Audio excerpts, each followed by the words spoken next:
किसान भाइयों नमस्कार, मैं पुनीत सिसोदिया। किसान भाइयों, आज की इस वीडियो में हम एक बहुत ही फेमस और बहुत इफेक्टिवली काम करने वाले कीटनाशक के बारे में जानने वाले हैं।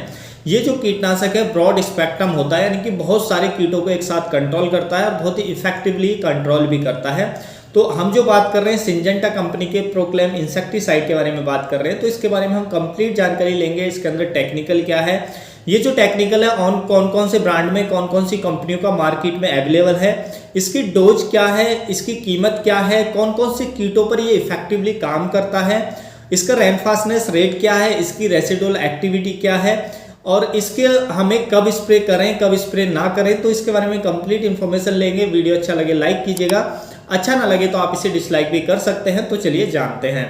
देखिए, ये प्रोक्लेम जो आता है सिंजेंटा कंपनी का, ये क्रिस्टल भी इसी नाम से बेचती है, तो आपको क्रिस्टल या सिंजेंटा का प्रोक्लेम के नाम से मिल जाएगा।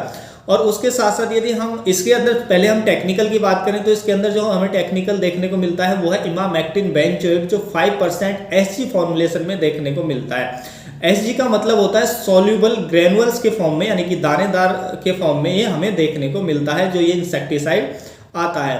यदि हम इसके अन्य ब्रांड नेम की बात करें तो देखिए, एक तो ये हमें इफ्को कंपनी का इगाओ के नाम से देखने को मिल जाता है। यदि इफ्को कंपनी का आप खरीदना चाहते हैं तो इफ्को बाजार जो उसकी वेबसाइट है उस पर जाके आप ऑनलाइन भी परचेज कर सकते हैं।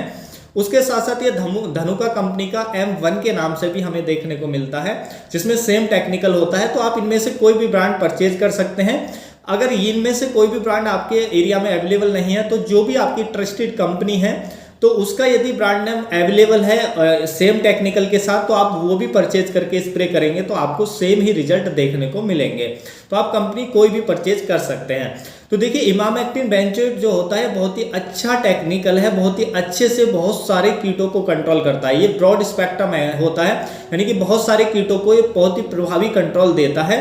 और देखिए, जब हम इसका स्प्रे करते हैं इमामेक्टिन बेंजोएट जो टेक्निकल है, प्रोक्लेम जो भी आप लेते हैं, तो जब हम इसका स्प्रे करते हैं तो इसके अंदर जबरदस्त ट्रांसलेमिनार एक्शन होता है। बहुत ही तेजी से ये पत्तियों के आर पार हो जाता है, यानी कि हमने ऊपर स्प्रे किया तो नीचे तक पत्तियों तक आ जाएगा, पत्तियों के आर पार होकर के बहुत तेजी से, जिससे ये हिडन पेस्ट जो है, नीचे जो छिपे पेस्ट है, उनको भी कंट्रोल अच्छा देता है। यानी कि कीट यदि पत्तियों के नीचे छिपा भी है तो उसको भी ये प्रभावी तरीके से वहां पर कंट्रोल करने का काम करता है। इसके अंदर कॉन्टैक्ट एंड स्टोमक एक्शन होता है, यानी कि कीट हम जब स्प्रे कर रहे हैं तो कीट जैसे ही कॉन्टैक्ट में आएगा तो उसको तुरंत पैरालाइज कर देता है, या कीट बाद में जो ट्रीटेड पत्तियां हैं उनको खाता है तो इसके अंदर स्टोमक एक्शन होता है, यानी कि पेट क्रिया भी होती है, यानी कि पेट में जाकर भी ये जो कीट है उसको मारने का काम करता है। तो इस तरीके से कीट को खत्म करने का काम करता है। देखिए, कीट जैसे ही इसके कांटेक्ट में आता है, मान लीजिए हमने अपनी फसलों पर स्प्रे किया, तो कोई भी कीट जैसे ही इसके कांटेक्ट में आएगा तो कीट 2 घंटे के अंदर अंदर पूरी तरह पैरालाइज हो जाता है, वो खाना पीना छोड़ देता है। तो 2 घंटे ही पर्याप्त रहते हैं। 2 घंटे बाद ही जो कीट है आपकी फसलों को नुकसान पहुंचाना बंद कर देगा। लेकिन जो कीट की मृत्यु है वो 2 से 3 दिन के अंदर हो जाएगी। हो सकता है 2 से 3 दिन तक या 4 दिन के अंदर जो कीट है उसकी मृत्यु हो, तो जब तक आपको जो इंसेक्ट है वो जीवित दिखाई देगा, लेकिन वो आपकी फसलों को नुकसान नहीं पहुंचा सकता है, क्योंकि वो 2 घंटे के अंदर अंदर ही पूरी तरह पैरालाइज हो जाता है और 2 से 3 दिन के अंदर अंदर या 4 दिन के अंदर अंदर वो भूख के कारण मर जाता है, अपना दम तोड़ देता है। तो इस तरीके से काम करता है, बहुत ही प्रभावी तरीके से हमारी फसलों पर काम करता है। और देखिए, इसके अंदर ओविसाइडल एक्शन भी होता है, यानी कि ये जो कीट के अंडे होते हैं उनको भी नष्ट करने का काम करता है, जो एक बहुत ही जबरदस्त एक्शन है। क्योंकि जब किसी भी कीट के एग यानी कि अंडे नष्ट हो जाते हैं तो उसका जो फर्दर ग्रोथ है वो भी नहीं हो पाती है। तो बहुत ही अच्छा कंट्रोल हमें किसी भी इंसेक्ट पे देखने को मिलता है। यदि हम बात करें कि कौन कौन से कीटों पर अच्छा कंट्रोल देता है, तो देखिए, यदि हमारी फसलों के अंदर कोई भी फसल है, टमाटर के अंदर या तरबूज के अंदर, खरबूज के अंदर जो हमें फल छेदक देखने को मिलता है, फ्रूट बोरर, तो फल छेदक को ये बहुत अच्छे से कंट्रोल करता है। उसके साथ साथ स्टेम बोरर यानी कि तना छेदक कीट को भी बहुत ही प्रभावी तरीके से कंट्रोल करता है।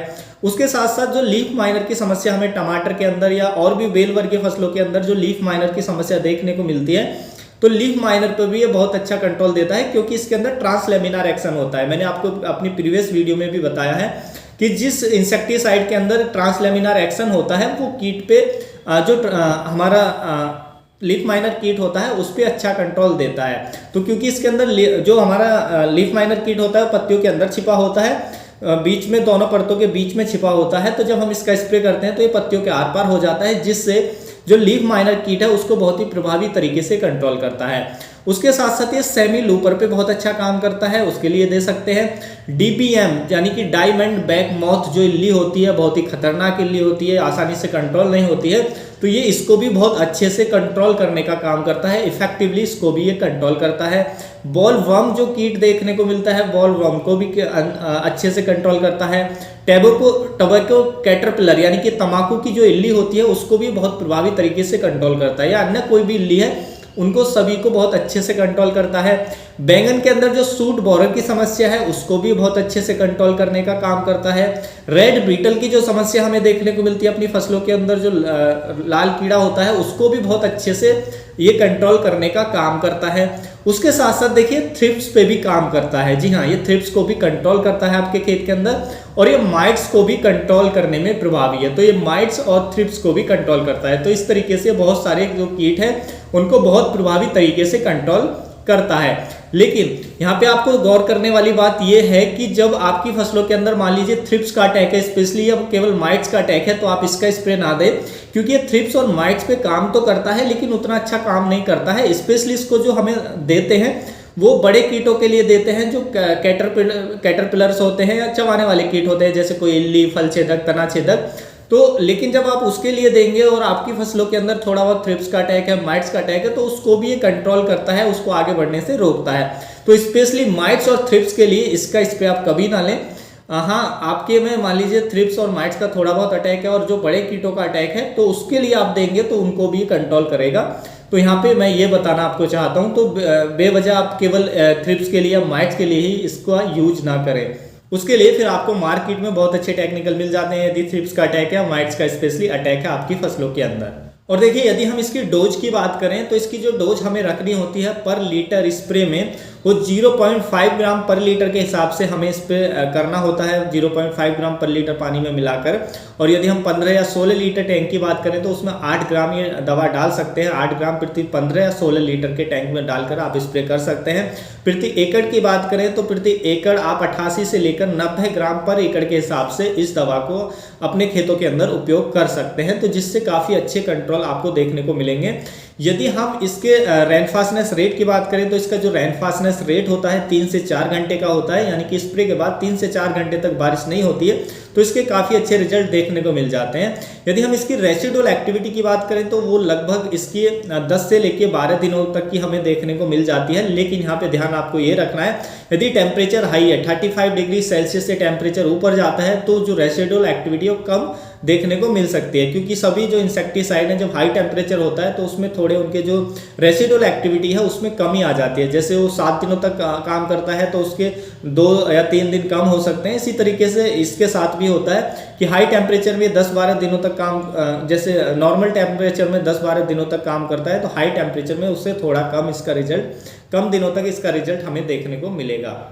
और देखिए यदि हम इसके प्राइस की बात करें, कीमत की बात करें, तो इसकी 250 ग्राम पैकिंग की जो कीमत है वो लगभग आपको 680 रुपये के आसपास मिल जाएगी, 680 से 700 रुपये की रेंज में मिल जाएगी। और प्राइस जो है स्टेट वाइज थोड़े घने ऊपर नीचे भी आपको देखने को मिल सकते हैं, तो प्राइस को ज़्यादा सीरियस ना लें, एक अप्रॉक्स आइडिया के तौर पे यहाँ पे जो मैंने प्राइस है आपको बताया है। तो उम्मीद है किसान भाइयों जो आज की जानकारी आपको अच्छी लगी होगी। जानकारी अच्छी लगी तो वीडियो को लाइक कीजिएगा, ज़्यादा से ज़्यादा फार्मर के साथ इसे शेयर कीजिएगा ताकि उन तक भी जानकारी पहुँच सके। मिलूंगा मैं आपको एक और नई वीडियो में नई जानकारी के साथ। आप अपना बहुत बहुत ख्याल रखिएगा। धन्यवाद।